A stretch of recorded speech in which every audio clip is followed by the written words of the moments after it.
জনাব অ্যাডভোকেট আবু হেনা রাজাকি, আপনার কাছে একই প্রশ্নই মোটামুটি রাখতে চাই। 5 আগস্টের পরবর্তীতে আমরা দেখেছিলাম যে বিভিন্ন রাজনৈতিক চাপ ছিল এবং বিতর্কের মধ্যেও কিন্তু তিনি পদে ছিলেন, এবং 12 তারিখের পরেও আমরা দেখলাম যে প্রথম সংসদের যে অধিবেশনটি ছিল সেখানেও তার ভাষণের পর কিন্তু ওয়াকআউট করে বিরোধী দল।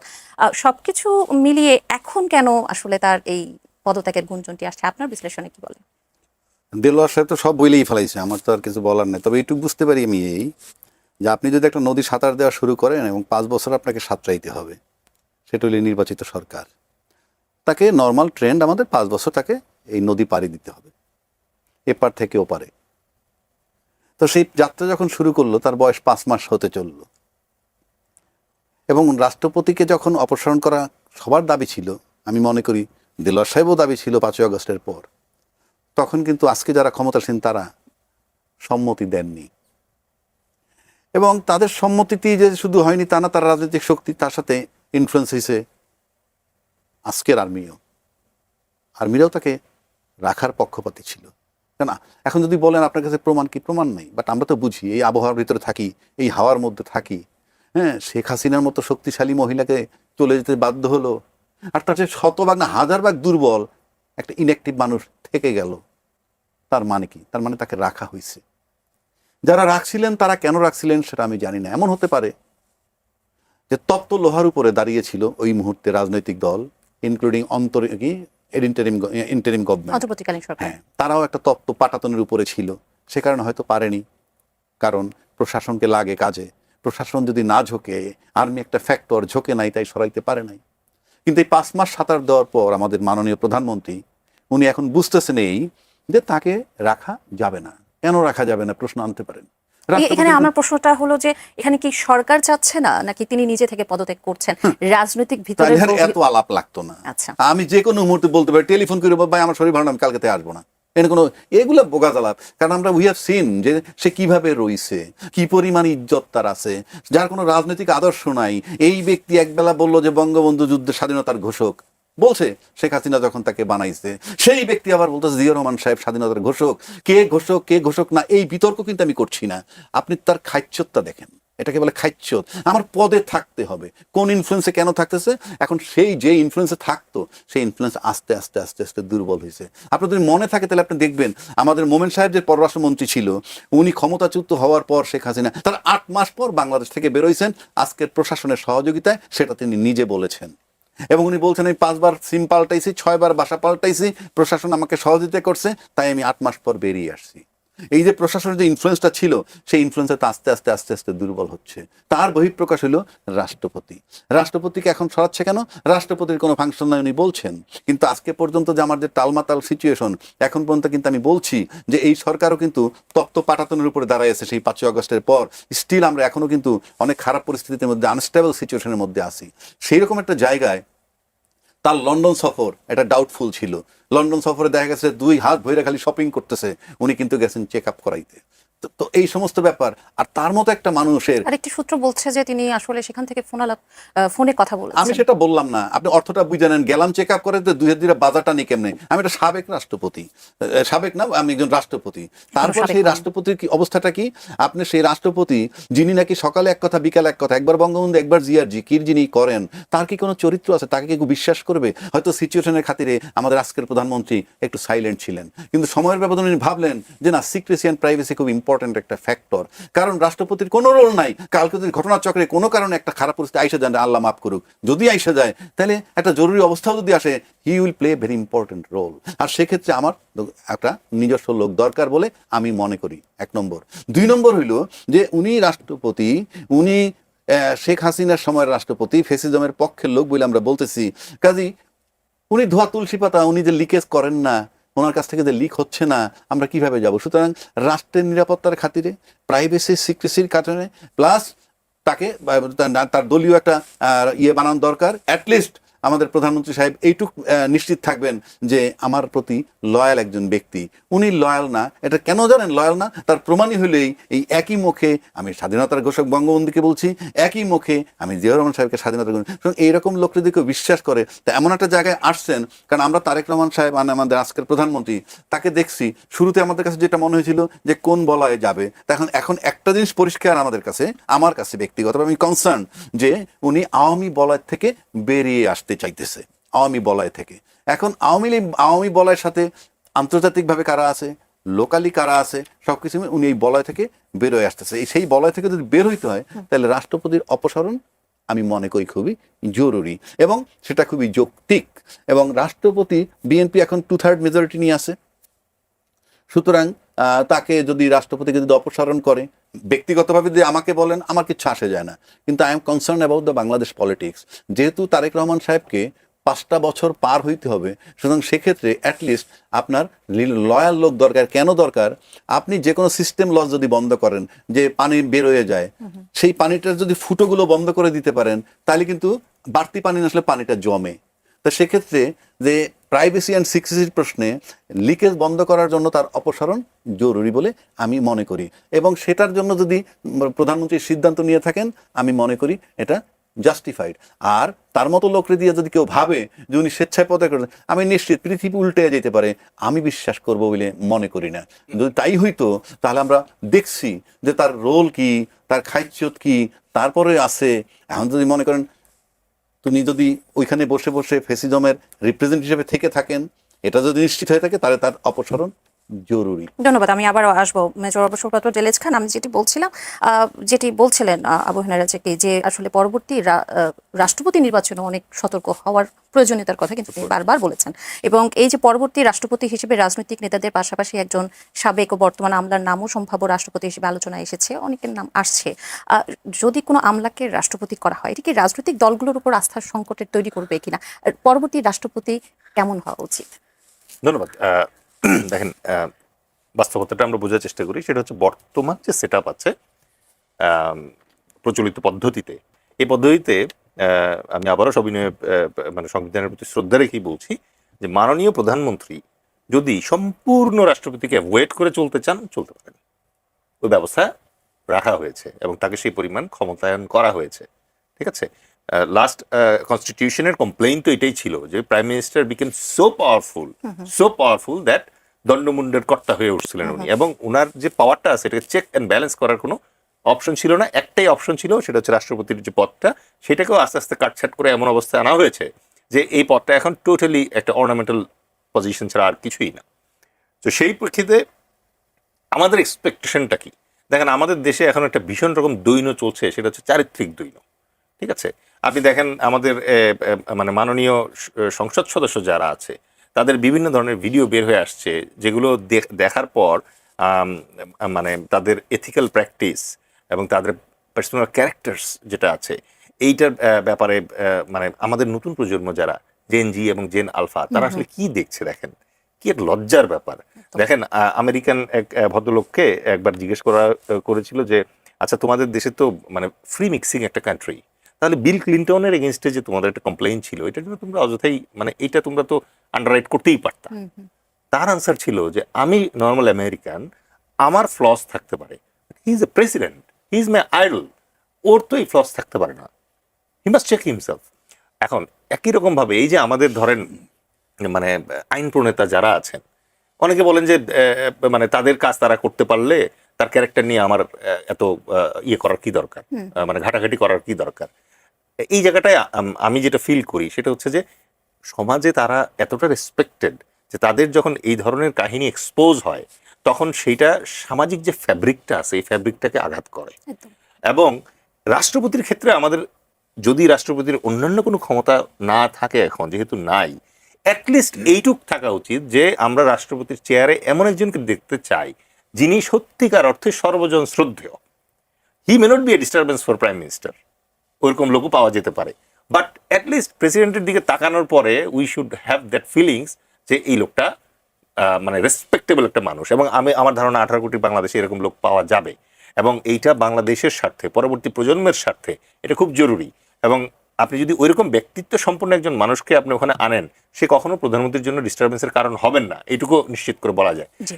আর শেষ করবো শুধু একটা কথা বলে এই প্রসঙ্গটা, সেটা হচ্ছে দেখেন, একজন মাহাথির পুরো মালয়েশিয়া চেঞ্জ করে দিয়েছিল, একজন লি কুয়ান ইয়েন পুরো সিঙ্গাপুরকে চেঞ্জ করে দিয়েছিল, আমাদের একজন তারেক রহমান সেই সুযোগের দ্বার প্রান্তে দাঁড়ানো। সুতরাং কথায় আছে যে আপনি যেই 5 জন মানুষের সাথে মেশেন, আপনি ওই 5 জন মানুষের মতো হয়ে যান।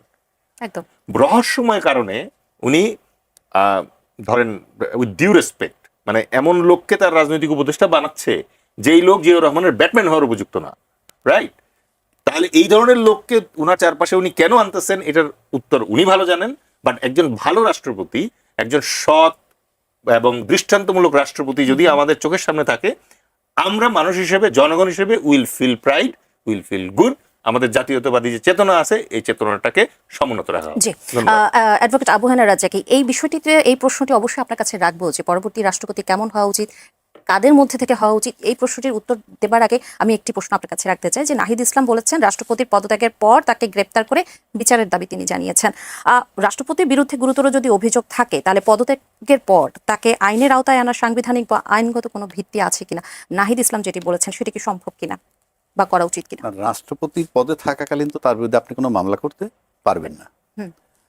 এটা সাংবিধানিকভাবেই তার প্রতি সম্মান। বাট রাষ্ট্রপতি পদ থেকে যাওয়ার পর মামলা হবে না কেন? এরশাদ সাহেবের কি ছিল, কি অবস্থায় ছিল? তারপরে প্রধানমন্ত্রী বেগম খালেদা জিয়ার কি হয়েছিল? রাষ্ট্রপতি তো আসলামই, প্রধানমন্ত্রী খালেদা জিয়ার কি হয়েছিল? আপনি ক্ষমতায় না থেকে চলে যাওয়ার পর আপনার বিরুদ্ধে যে কোনো কিছু হতে পারে, যে কোনো অভিযোগ আপনি আমলে নিতে পারে, সেটা ভিন্ন কথা। কিন্তু রাষ্ট্রপতি কেমন হওয়া উচিত, এই যে বিষয়টা আসছেন আলোচনা হচ্ছে, জি। দেলোয়ার ভাই কিছু টাচ করছে যে একদিকে যেমন প্রধানমন্ত্রীর 5টা বছর পাড়ি দিতে হবে, তাকে দিয়ে উনি আশাবাদী, আবার কিছু উপদেষ্টা বানাইছে সেটা নিয়ে উনি কিছু হতাশ। এটা হতেই পারে, কিন্তু আমি ব্যক্তিগতভাবে বলতে চাই, হয়তো তারেক রহমান সাহেব যা বোঝেন আমি তা বুঝি না। উনি হয়তো আমার কাছে সবচেয়ে অবহেলিত যে ব্যক্তি, তার ভিতরে উনি প্রতিভা খুঁজে পান, পেতে পারেন। তো আমরা এরকম অনেক দেখছি, এমন এক লোক ভবঘুরে, তাকে ডেকে এনে এমন একজন প্রডিউসার পরিচালক ফিল্মের কিছু রোল দিল, সুপার অভিনেতা হয়ে গেছে। অর্থাৎ ওই প্রতিভাটা সে দেখছে। সুতরাং এন্ড জাস্টিফাই দ্য মিনস, ফলাফল বলে দিবে ওনার পছন্দটা ভালো ছিল কিনা।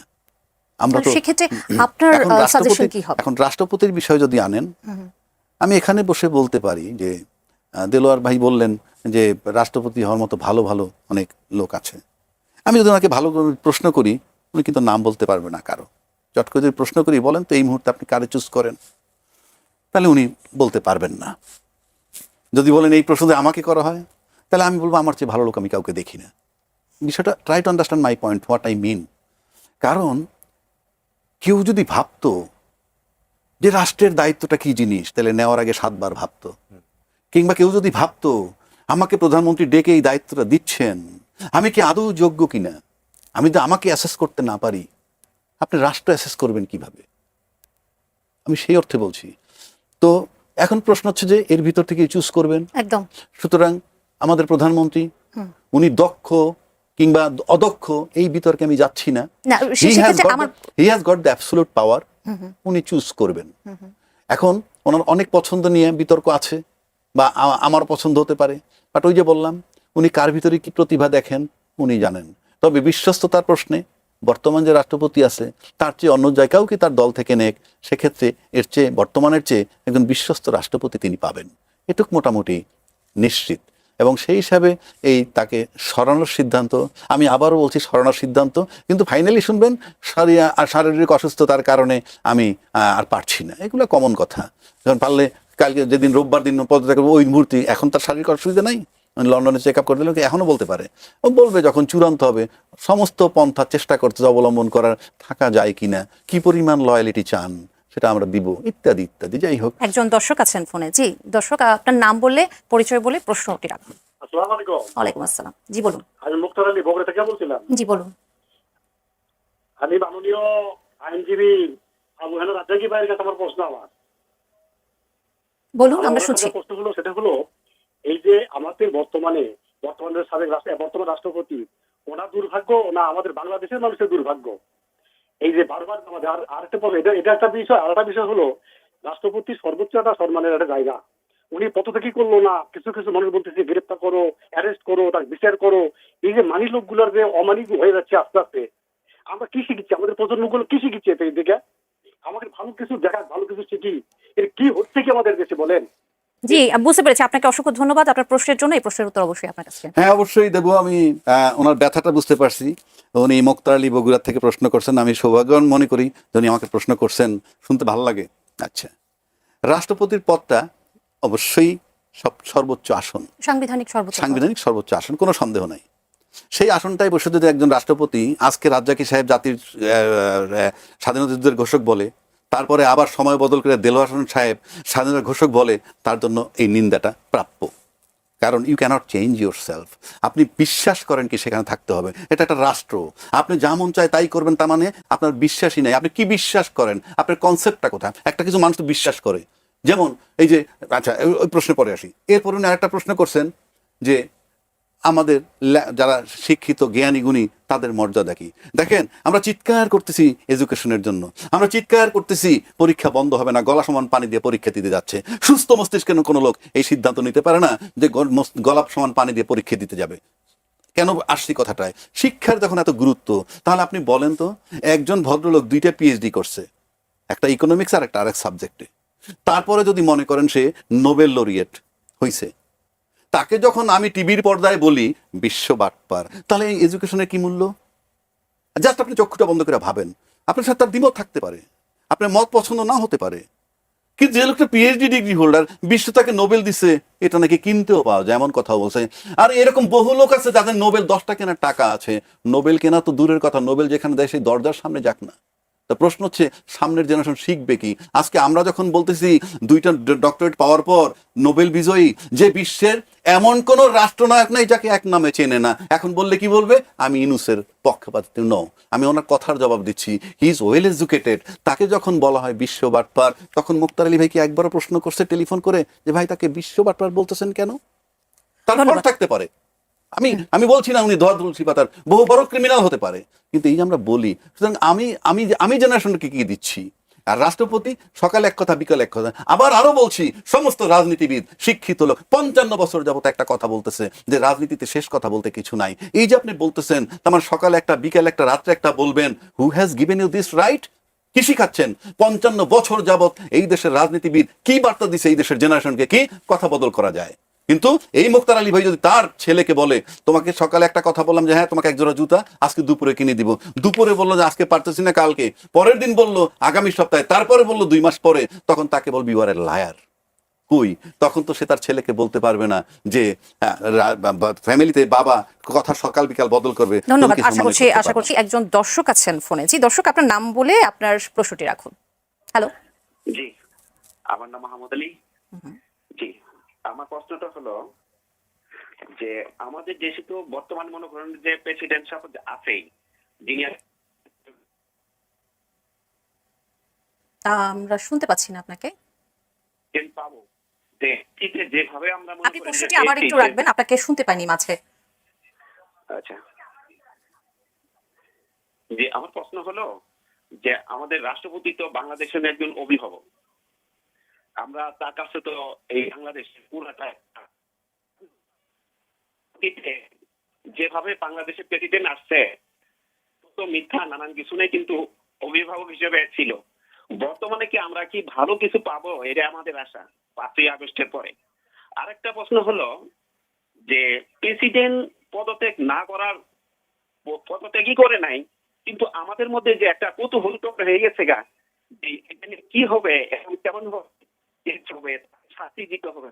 আমরা তো অতীত দেখছি, বাংলাদেশ তো কোনো পরিবর্তন আসতেছে না, যে কোনো প্রেসিডেন্ট বা যে কোনো দায়িত্বশীল মনে করেন যে পদত্যাগ বা তার ক্ষমতা শেষ হলে তাকে আইনের আওতায় আনা হয়। এটা কেমন ধরনের বাংলাদেশ, এটা আমরা একটু জানতে চাই। বুঝতে পেরেছি। ধন্যবাদ আপনাকে মেজর অবসরপ্রাপ্ত ডেলেজ খান। আপনার আগের যে আলোচনা সেখানে অনেক এই প্রশ্নের উত্তরটা অনেকখানি চলে এসেছে। তারপরেও যদি আপনি কিছু যুক্ত করতে চান, বিশেষ করে এটা কেমন বাংলাদেশ, যেমনটি উনি বলেছেন যে ক্ষমতায় থাকতে, ক্ষমতা ছাড়ার পর আসলে আমরা সবসময় হয়তোবা এরকম একটি মনোভাবে চলে যাই যে আমরা তার বিচার চাই।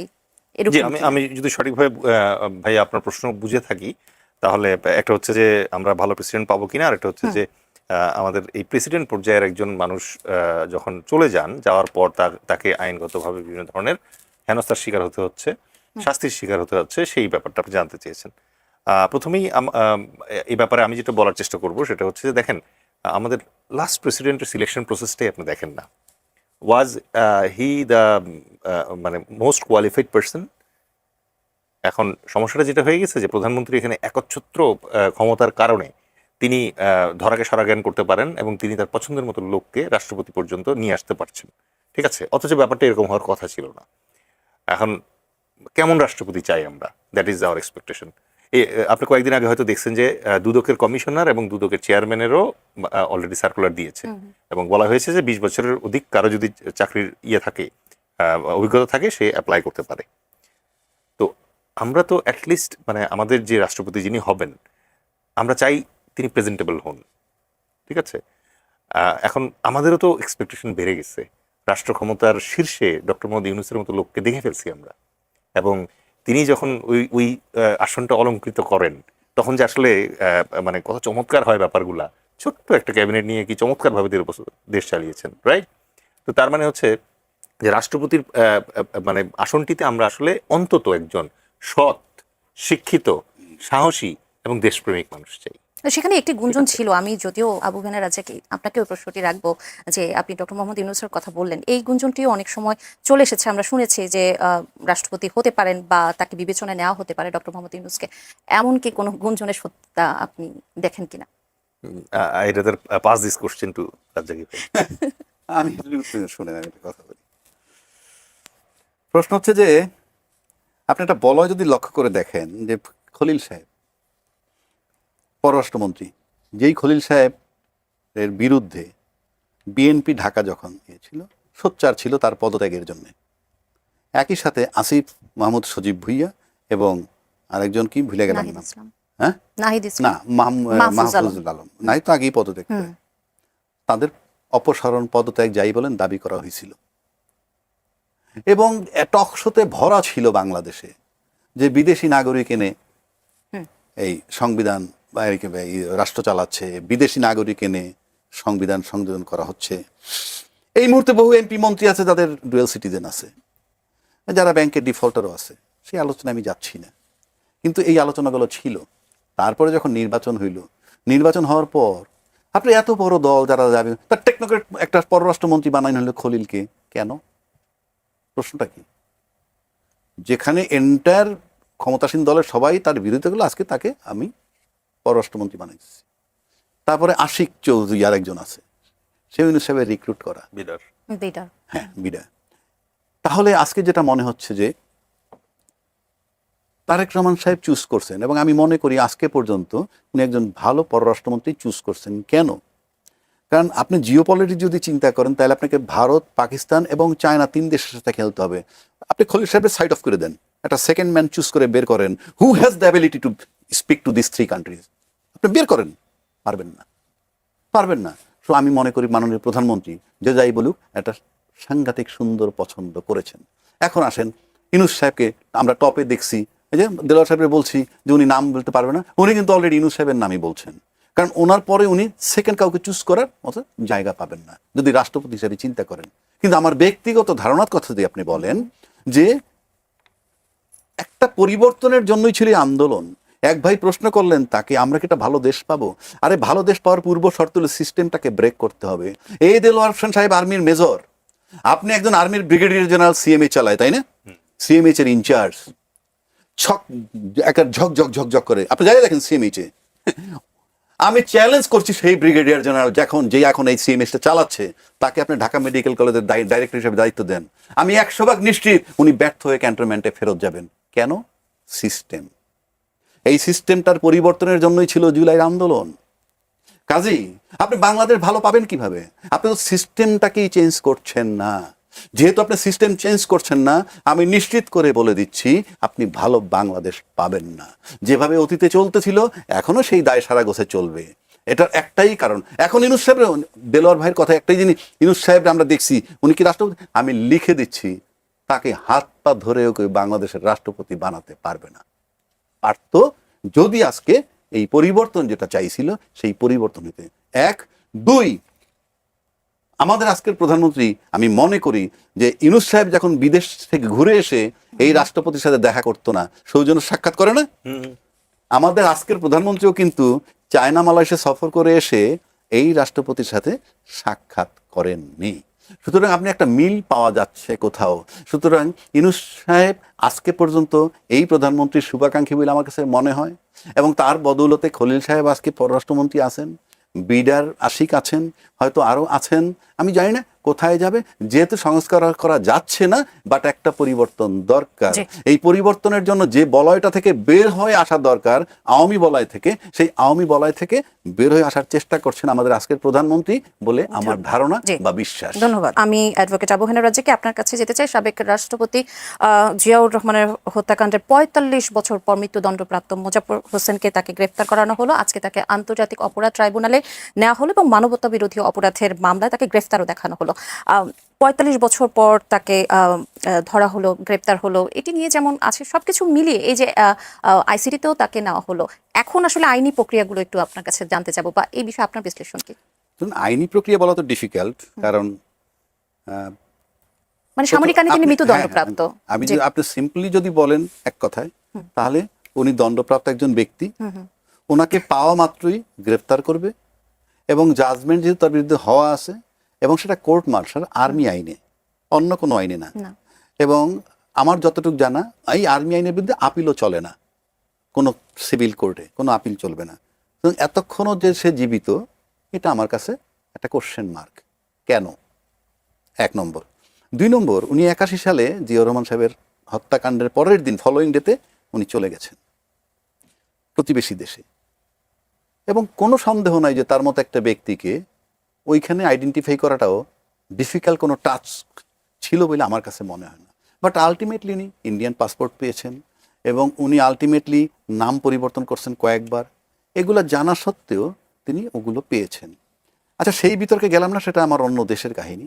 উনি কিন্তু 96 সালে দেশে ফেরত আসছেন, এবং 96 সালে যখন দেশে ফেরত আসছেন, তার আগে আপনি আরেকটা জিনিস চিন্তা করে দেখেন, যে আমার যতটুকু জানা আর কি, যে জিয়াউর রহমান সাহেব হত্যা হওয়ার পরপর কিন্তু মঞ্জুও ফাইনালি হত্যা হয়ে গেল, এবং তারপরে আমি যতটুকু জানি তাতে কিন্তু এরশাদ সাহেবের তারপরে ক্ষমতায় আনার প্রক্রিয়া চলছিল।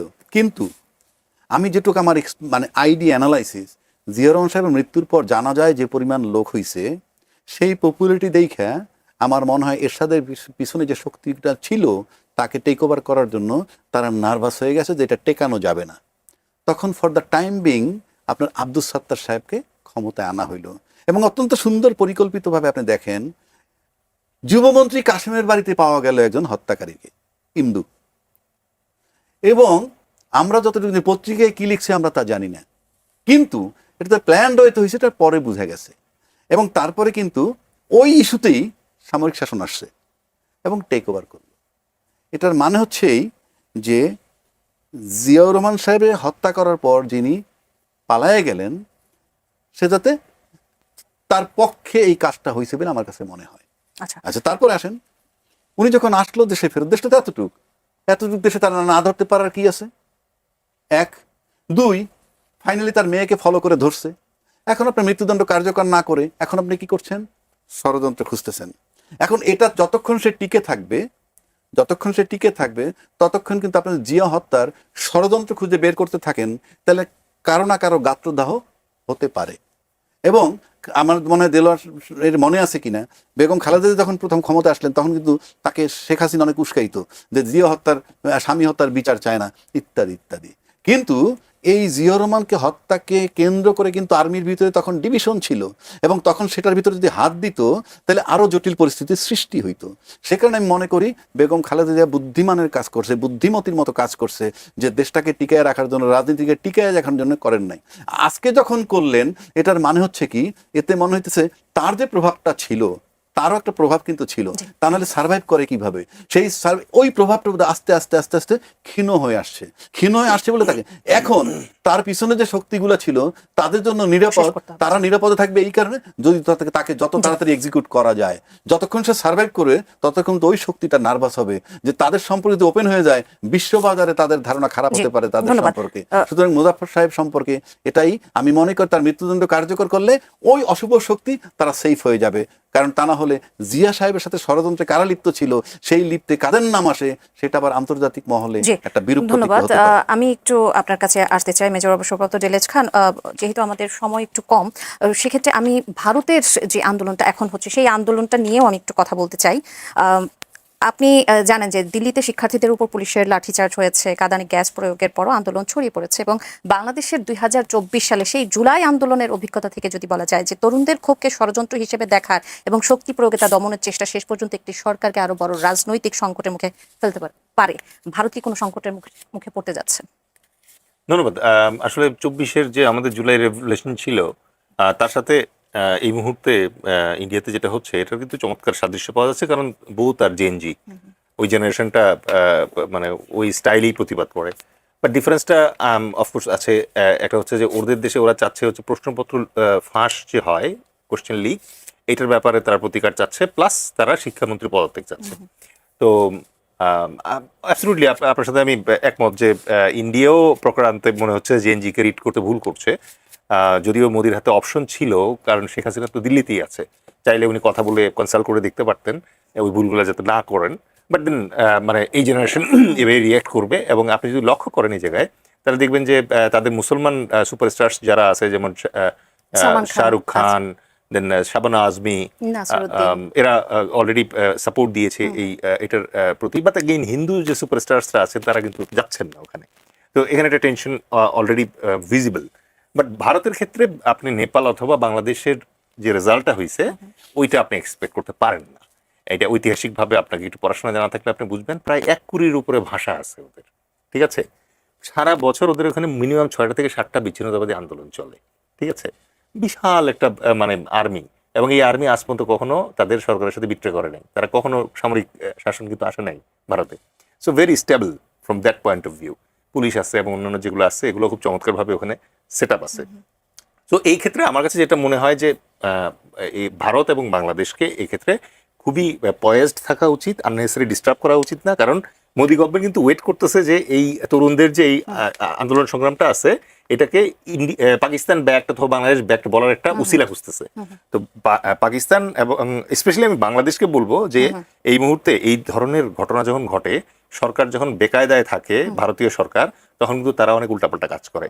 সো বাংলাদেশের ইমিডিয়েটলি যেটা করা উচিত, আমাদের যে ইন্টারন্যাশনাল বাউন্ডারি আছে, বর্ডার, এখানে রেড অ্যালার্ট জারি করা উচিত। প্লাস ভারতে আমাদের যে কূটনীতিবিদরা আছে তাদের নিরাপত্তার স্বার্থে একটা ইন্টারন্যাশনাল ডিক্লারেশন দেওয়া উচিত যে ওই India, specifically new Delhi is right now A non family station, এবং আমাদের কূটনীতিকদের সহায়তা আন্তর্জাতিকভাবে চাওয়া উচিত এখন। এতে ওইখানে যে ঝামেলাটা চলতেছে এটা একটা আন্তর্জাতিক ব্যাপ্তি পাবে। ধন্যবাদ অ্যাডভোকেট আবু হেনা রাজ্জাক। একদম শেষ প্রশ্ন আপনারা করতে চাই। গত 2 দিন বলতে পারি বা যেটাই বলি না কিসের জন্য, জামায়াতের যে একজন সংসদ সদস্য সাতক্ষীরা 4-এর, তাকে নিয়ে বেশ আলোচনা চলছে। আপনি জানেন যে তাকে বহিষ্কারও করা হয়েছে দল থেকে এবং স্পিকার এবং নির্বাচন কমিশনের কাছে জামাতের পক্ষ থেকে চিঠিও দেওয়া হয়েছে। তিনি পদত্যাগ যদি না করেন তাহলে কি তার সংসদ সদস্য পদ শূন্য হবে? অন্য কোনো কারণ আছে? সংসদ সদস্য পদ শূন্য হওয়ার যে কারণগুলা সেগুলা ঘটেনি। 1 নম্বর বলা হয়েছে 1 মিনিটের মধ্যে যদি কাউকে ভারসাম্যহীন বলে কোনো আদালত, তাহলে তার সদস্য পদ চলে যেতে পারে। যদি অপ্রকৃতিস্থ মানে যদি সে কোনো ফৌজদারি অপরাধে দণ্ডপ্রাপ্ত হয় 2 বছরের অধিক, তাহলে সে সদস্য পদ চলে যেতে পারে। আবার সহজে কেউ যদি সে বিদেশি নাগরিক প্রমাণিত হয় সেটার জন্য যেতে পারে, কিংবা বিদেশি কোনো রাষ্ট্রের পক্ষে যদি সে সচেষ্ট থাকে, তার পক্ষে কাজ করে, তাহলে চলে যেতে পারে। ফ্লোর ক্রস করলে 70 অনুচ্ছেদে আছে যদি সে নিজের দলের সিদ্ধান্তের বিরুদ্ধে ভোট দেয় তাহলে চলে যেতে পারে। প্লাস সে নিজে যদি দল থেকে পদত্যাগ করে তাহলে তার হতে হবে। কিন্তু তার যদি তার দল কোনো দল থেকে বের করে দেওয়া হয়, বহিষ্কার করে দেওয়া হয়, সেটার জন্য নাই। সেটা এত কিছুর পরেও তার নীতিগতভাবে জায়গাটা আছে কিনা? আপনি আমাকে ব্যক্তিগতভাবে জিজ্ঞেস করেন, তার যে অপকর্মটা ফাঁস হয়েছে সেটা আপনি নৈতিকভাবে কোনোভাবেই কোনো ব্যক্তি গ্রহণ করবে না, গ্রহণ করার মতো না। 1 নম্বর। 2 নম্বর হলো নৈতিক হিসাব করলে তার নিজেরই পদত্যাগ করা উচিত। শেষ করে দিচ্ছে একটা কথা বলে, আপনি সবকিছু তার যেমন বিচার হইতে হবে বা এটার একটা শাস্তি হওয়া উচিত, একইভাবে আপনি জানেন, আপনি যদি বাংলা লিংকে টেলিফোন করেন কিংবা আপনি ক্রেডিট কার্ডের জন্য টেলিফোন করেন, তখন কথা বললে কি বলে, আপনার কথাগুলো কিন্তু রেকর্ড করা হচ্ছে, আপনি অনুমতি না দিলে করবে না। কিন্তু যদি বলেন যে আমার রেকর্ড করে তার দরকার আপনি শেষ কথা করতে বলবে না। হবে। জি। একইভাবে আপনি বলেন যে একান্ত ব্যক্তিগত ব্যাপারটা যিনি ভিডিও ধারণ করলেন, পৃথিবীর কোথাও কিন্তু সেই আইনটা নাই। আপনি একান্ত ব্যক্তিগত জীবনটা, উনি রাস্তায় বাসায় বেডরুমে কিভাবে ঘুমায় সেটাও যদি আপনি ভিডিও করে ছাড়েন, ওনার ক্ষতি হবে। এই অসংখ্য ভিডিও ধন্যবাদ। করার রাইটটা যেহেতু নাই, সেটারও একটা বিচার হওয়া উচিত। আপনি আমার স্বাধীনতা খর্ব করতে পারবেন না। আমরা জানি যে 5 আগস্টের পর নানা রাজনৈতিক চাপ ও বিতর্কের মধ্যেও তিনি পদে ছিলেন এবং রাষ্ট্রপতির সম্ভাব্য পদত্যাগ ও পরিবর্তন নিয়ে যে আলোচনা চলছে এই মুহূর্তে, বর্তমান রাজনৈতিক প্রেক্ষাপটে এটা কতটা গুরুত্ব বহন করে? মেজর অবসরপ্রাপ্ত ডেলেজ খান, আপনার কাছে শুরুতে এই প্রশ্নের উত্তরটা জানতে চাই। ধন্যবাদ।